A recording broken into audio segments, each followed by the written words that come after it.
উদ্বোধন এবং আগামীকালই মমতা বন্দ্যোপাধ্যায়ের নেতৃত্বে তৃণমূলের সম্প্রীতি মিছিল। আগামীকাল তৃণমূলের সম্প্রীতি মিছিল এবং হাজরা থেকে পার্ক সার্কাস পর্যন্ত মমতা বন্দ্যোপাধ্যায়ের নেতৃত্বে সম্প্রীতি মিছিল। পথে মন্দির, মসজিদ, গির্জা হয়ে যাবেন তৃণমূল নেত্রী। আগামীকালই মমতা বন্দ্যোপাধ্যায়ের নেতৃত্বে তৃণমূলের সম্প্রীতি মিছিল। প্রতিনিধি আবির এই মুহূর্তে আমাদের সঙ্গে রয়েছে। আবির, মিছিল ঘোষণার পরেই অশান্তির আশঙ্কা প্রকাশ করেন বিরোধীরা, হাইকোর্টেও যায় বিজেপি। সেই জায়গা থেকে এই মিছিল শাসক দল ও বিজেপির কাছে কতটা তাৎপর্যপূর্ণ? দেখো, তৃণমূল কংগ্রেসের বরাবরের বক্তব্য সেটা হচ্ছে যে ধর্ম যার উৎসব সবার। তারা কোনো ধরনের বিষয়কে এই ধরনের প্রেক্ষিতে তারা তুলে ধরতে চান না। তাদের বক্তব্য হচ্ছে যে উৎসব পালন সকলেই করতে পারেন এবং রাম মন্দির উদ্বোধনের দিনই কলকাতার সংহতি মিছিল কার্যত সেই বার্তাই তারা তুলে ধরতে চাইছেন।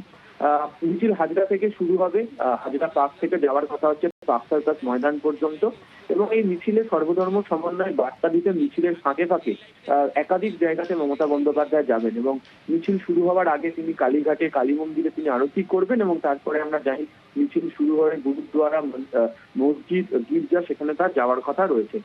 তুমি জানো যে তিনি তার অবস্থান কিছুদিন আগেই স্পষ্ট করেছেন এবং যে সম্প্রীতি মিছিল বা সংহতি মিছিলের আয়োজন করা হচ্ছে সেটা শুধুমাত্র কলকাতা শহরের ক্ষেত্রে নয়, রাজ্যের প্রত্যেকটা জায়গায় ব্লকেও এই কাজ করতে বলা হয়েছে।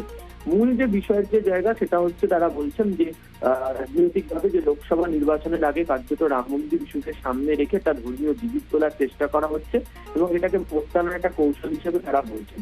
সেই জায়গা থেকে দাঁড়িয়ে তাদের বক্তব্য হচ্ছে যে সমস্ত ধর্মের মানুষজনকে একসঙ্গে নিয়ে সম্প্রীতি বা সংহতির বার্তা দেওয়াটাই এই সময় দাঁড়িয়ে সব থেকে গুরুত্বপূর্ণ এবং সেই কারণে আগামীকালের যে সভামঞ্চ যেটা পার্ক সার্কাস ময়দানে তৈরি করা হয়েছে সেখানে সিদ্ধান্ত নেওয়া হয়েছে সেই মঞ্চে কোনো রাজনীতিবিদ থাকবেন না। হিন্দু, বৌদ্ধ, জৈন, শিখ, পার্সি, মুসলমান সহ সমস্ত ধর্মের যারা প্রতিনিধি তারা থাকবেন হচ্ছে মঞ্চে এবং সেখান থেকে তারাও এই সংহতির বার্তা দেবেন।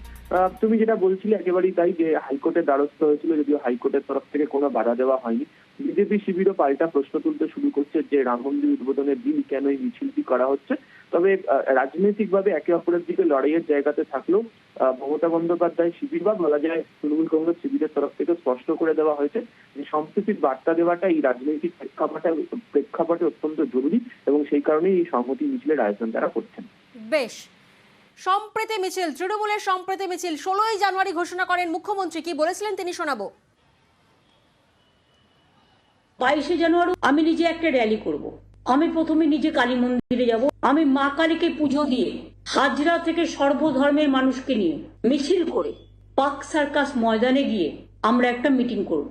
মা কালীকে ছুঁয়ে মন্দির, মসজিদ, গুরুদ্বারা, ওখানে অনেক গির্জাও আছে, সবকিছুকে ছুঁয়ে সব ধর্মের মানুষকে নিয়ে আমরা একটা র্যালি করব। আর আমি জেলাগুলোকে বলবো প্রত্যেকটা জেলায় ব্লকে ব্লকে সেদিন 22শে জানুয়ারি বেলা 3টে সম্প্রীতি মিছিল হবে সবাইকে নিয়ে। আমি কোনো পাল্টা করছি না, আমি কোনো প্রতিবাদ করছি না, এটা আমার দলের প্রোগ্রাম।